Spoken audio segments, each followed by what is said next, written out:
कल लगभग 4 से 5 बजे के बीच पुलिस को एक सूचना थाना 20 को प्राप्त हुई थी कि एक महिला जिनका नाम रेणु सिन्हा था वो अपने घर से 2 दिन से मिसिंग है।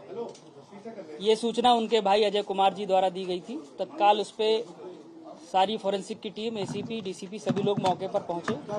घर अंदर से लॉक था, उसको जो है दरवाजा तोड़ा गया। दरवाजा तोड़ने के बाद जब एंट्री की गई वीडियो रिकॉर्डिंग में तो ये देखा गया कि जो बेडरूम है उसके बगल में जो बाथरूम है उस बाथरूम में जो है महिला की डेड बॉडी पड़ी है। तत्काल फोरेंसिक की टीम ने पूरे घटनास्थल का एनालिसिस किया। एनालिसिस करने के बाद इसमें मृतका के भाई के तहरीर पर एक अभियोग 302 का पंजीकृत किया गया और उसके बाद 4 टीमों का गठन किया गया। जो देखने वाली बात है वो ये है कि उस समय जो इनके पति जो एक्यूज्ड हैं ये मौके से मिसिंग थे और इनके भाई का यह आरोप था कि इनके द्वारा ही इनका जो है वो हत्या किया गया है। इसमें जब रात्रि में घर को सर्च किया गया पूरी टीमों के साथ डॉक्यूमेंट्स के वेरिफिकेशन और बाकी चीज़ों के कलेक्शन के लिए, तो इनको स्टोर रूम में जो है वो पाया गया। इनके कब्जे से मृतका का मोबाइल फ़ोन, इनका मोबाइल फ़ोन और पासपोर्ट बरामद हुआ है। इनसे जब पूछताछ की गई तो इन्होंने ये बताया कि जिस प्रॉपर्टी में वो रह रहे थे, जो घर था सेक्टर 30 का, उस घर में जो है उसको ये बेचना चाहते थे लगभग 4.5 करोड़ रुपए में और मृतका उसका विरोध करती थी। इन्होंने एक ब्रोकर के माध्यम से उसकी डील फाइनल कर दी थी और लगभग 50-55 लाख रुपए के आसपास जो है वो उससे ले भी लिए थे।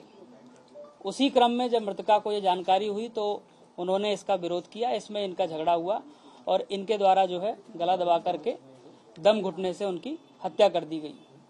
इसमें चूंकि मृतका को पूर्व में कैंसर की भी बीमारी थी, उनका इलाज चल रहा था और पिछले ही महीने जैसा बताया गया था कि वो उस बीमारी से ठीक हुई थी और मृतका का एक पुत्र है जो बाहर विदेश में रह रहा है।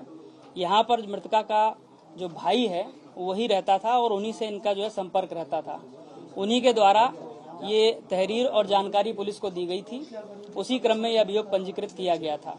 रात्रि में ही जो है इनको गिरफ्तार कर लिया गया, नितिन को, और आज इनको माननीय न्यायालय के समक्ष प्रस्तुत किया जा रहा है।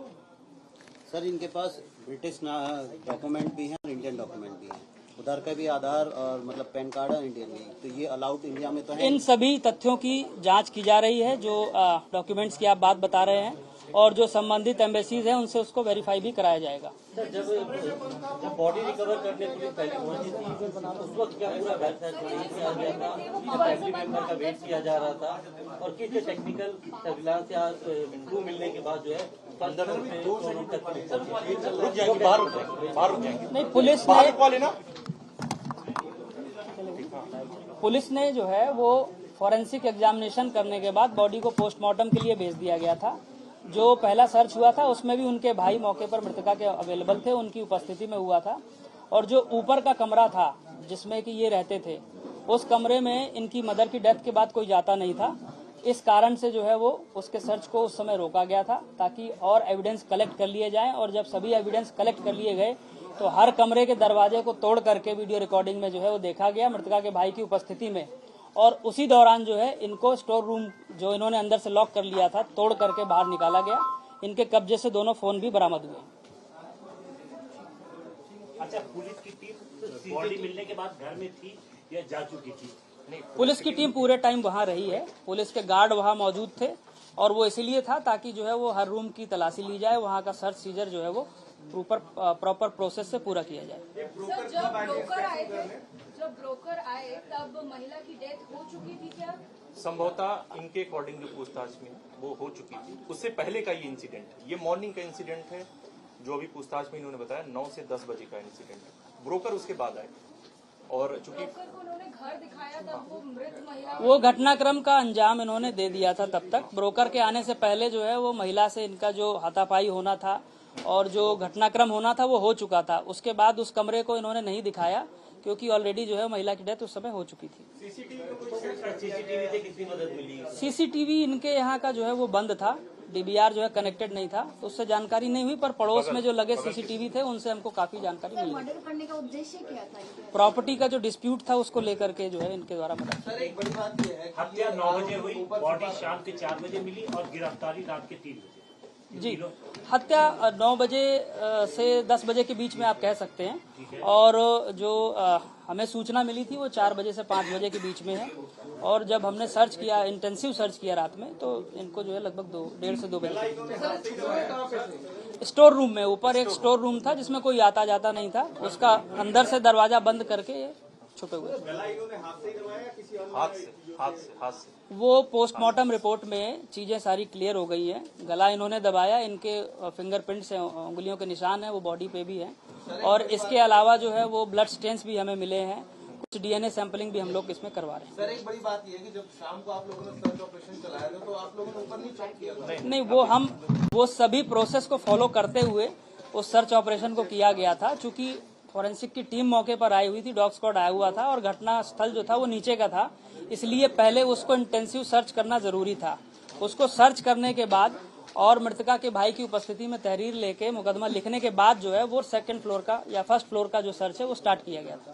और बेसिकली एक चीज और आपको बता दें कि इमीडिएट चूंकि जो हमारे मृतका के भाई थे उनका ये था कि ये बाहर भाग सकता है, तो उस बीच में एक प्रोसेस पुलिस का और हुआ था, लुकआउट सर्कुलर भी जारी किया गया था पुलिस के द्वारा। उनका ऑलरेडी लुकआउट सर्कुलर 1 घंटे में हम सब लोगों ने जारी कर दिया, तो एलओसी उनका जारी किया था जिससे ये बाहर ना भाग। और इनके द्वारा बताया भी गया है कि अगर पुलिस इन्हें नहीं पकड़ती तो ये बाहर भाग जाते। पासपोर्ट चूंकि इनके कब्जे से बरामद हुआ है।